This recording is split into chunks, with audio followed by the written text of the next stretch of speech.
In this video, I'll be working through the question you see on the screen from paper 2 of the 2024 Leaving Cert Ordinary Level exam. If you are looking for a different question from this paper, you should find a link to a playlist in the description below.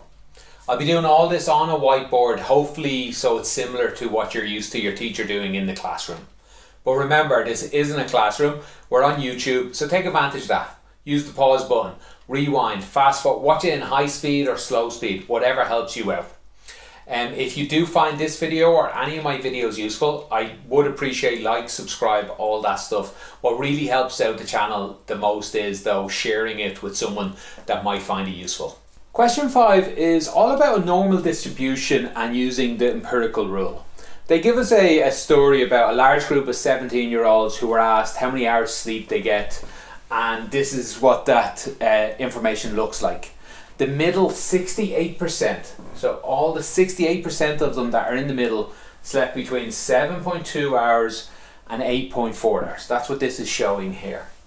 And they simply want us to fill in the missing pieces. So something's here, here and here. Now I have some problems with this question. I don't think they're technically correct. I do know what they mean, and the student hopefully knows what they mean, but they never tell us this is symmetrical, so you could be 68% from here to, I don't know, somewhere here. So there is some technical problems, but that's fine. I'm not the best at statistics, that's part of the reason I don't like it. But you as the student are, you're meant to remember the empirical rule. That tells us if something is one standard deviation away, it's 68% of people. And that's what this is here. They're telling us that this is one standard deviation away because there's 68% of people. The empirical rule also says if you're 2 standard deviation away, that's 95% of people. We're going to use that later on in the question. And we're not going to use this bit, but they tell us if you're 3 standard deviations away, that's if you're within 3 standard deviations, you are within the 99.7 percentile. So pretty much everyone in the world are at least 3 standard deviations away, but most people are within 1 standard deviation. Okay, so how do you fill in these gaps of information? So what you're meant to glean from this information is that this is 1 standard deviation, this is 1 standard deviation. Basically the middle is the mean, the average. So what's the middle of these two numbers? You can just figure it out yourself, or the maths way to do it would be 7.2 plus 8.4 divided by 2, and that would be, I have a row here, 15.6 over 2, which is equal to 7.8. And that makes it 7.8, well let me put it in here, 7.8. That's 0.6 away from there, and it's 0.6 away from there. And that's the next bit of information we want to glean. The gap here, 0.6. 0.6. They don't ask for this, but we're going to use it for the next part. That's what a standard deviation is in this question, 0.6. And the missing information they want here is the second standard deviation. It's usually wrote in on a graph like this. And it's 0.6 as well. 0.6 away from the first standard. So 1 standard deviation, 2 standard deviations.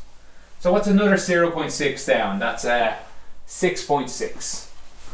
0.6 up would be onto 8.4, be 9. Remember, these are hours sleep.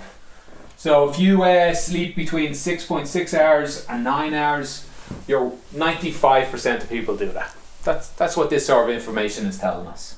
On to part 2, they tell us that researchers say that 17-year-olds should get at least 9 hours of sleep. So obviously not many of them are getting that much. They're asking what percent of people get at least 9 hours. So what percent of people get like over 9 hours, at least 9 hours sleep, or 10 hours or 11 hours? That's everyone that fits in here. So not that many.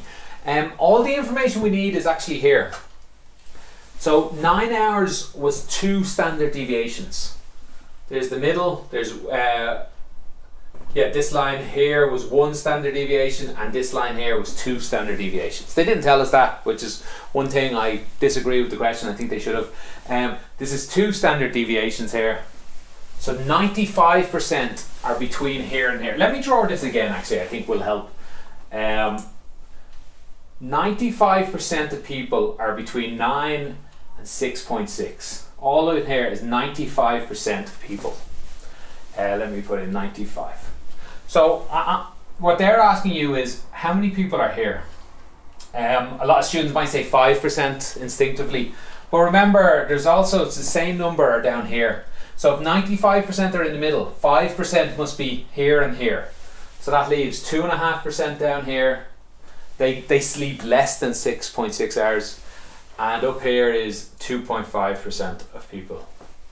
And that's the answer to part 2. 2.5% of people get at least 9 hours sleep. They sleep more. I think I'm reading that right, at least 9 hours. Maybe the answer is 97.5, the other side. I don't think so. I think they're asking sleep more than 9 hours, which is 2.5%.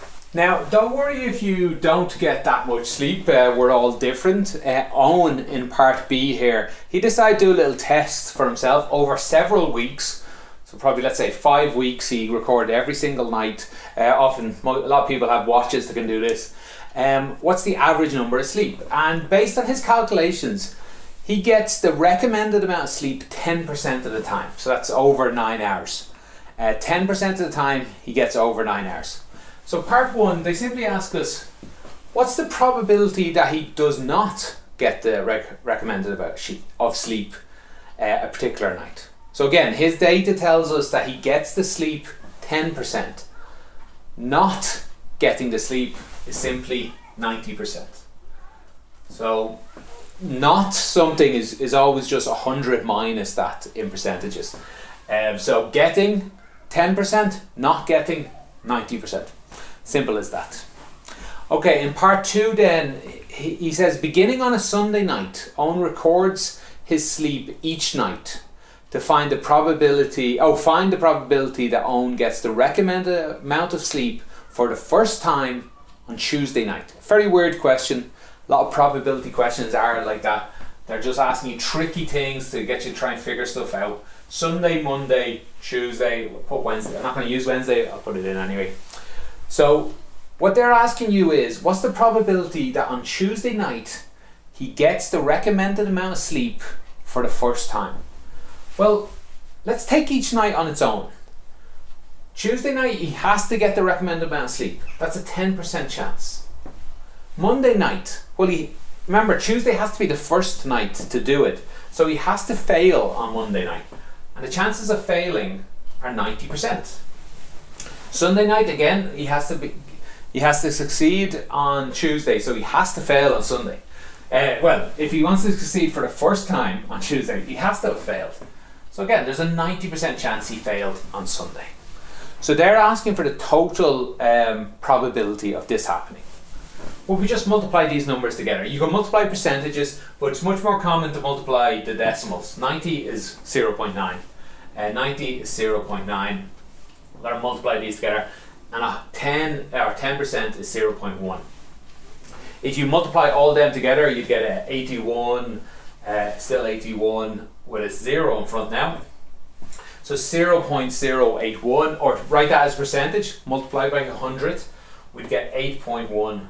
So that's the probability of the first night him sleeping as 10%. Now this is quite common. I'll just that's question finished, by the way. But this is quite common as an exam question. They'll ask you a tricky story where you have to combine multiple things.